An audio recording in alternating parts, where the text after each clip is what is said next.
Subscribers, ini pertanyaan simple dan sangat prinsip. Mengapa ini prinsip? Karena saya kepingin supaya ada pemahaman yang benar ya.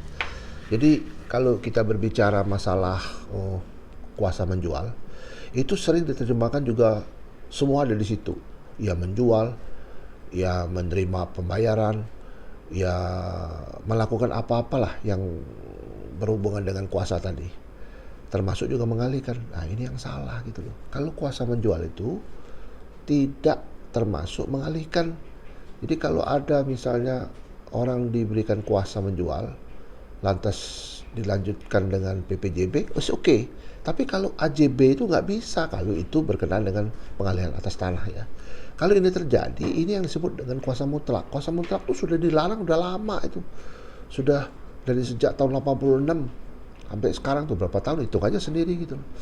Ini yang merupakan sesuatu yang menurut saya harus dipahami betul.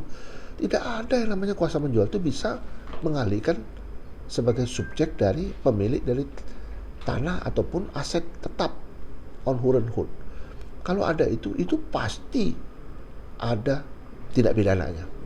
Nah, jadi ada kejadian begini, ditanya dengan saya ini, Pak, saya buat PPJB, terus setelah saya batalkan PPJB itu, DP-nya sudah saya kembalikan, lantas kok jadi kepemilikan hak atas tanah saya itu toto beralih dengan cara saya tidak tahu, seperti itu.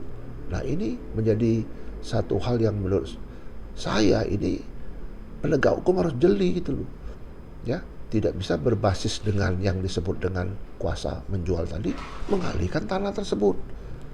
Ya, coba kebayang nggak kalau seandainya, ini seandainya saja nih, kuasa menjual itu dipakai, lantas yang memberikan kuasa itu tidak berdaya semua, itu sama aja, udah selesai urusannya kan, sudah tidak punya kewenangan apapun, tidak punya kekuasaan apapun terhadap aset tersebut. Itu yang disebut kuasa mutlak, ya. Apalagi yang ditulis di kuasa itu tidak bisa dicabut kembali, itu sama aja dengan ya sudah selesai itu, tidak bisa dicabut kembali. Ya sampai kapan aja nggak bisa dicabut kembali, berarti sudah beralih dong haknya. Nah ini yang perlu kita tahu ya.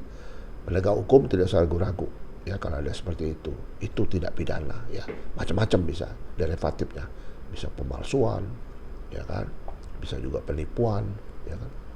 Ya kita mesti benar-benar menjaga marwahnya hukum ini supaya kita hidup diatur oleh hukum ini on the track ya. Tidak ada hukum itu dipakai untuk hal yang di luar itu. Hukum adalah hukum. Hukum harus memberi manfaat, memberikan keadilan, dan juga memberikan kepastian. Resekerhit.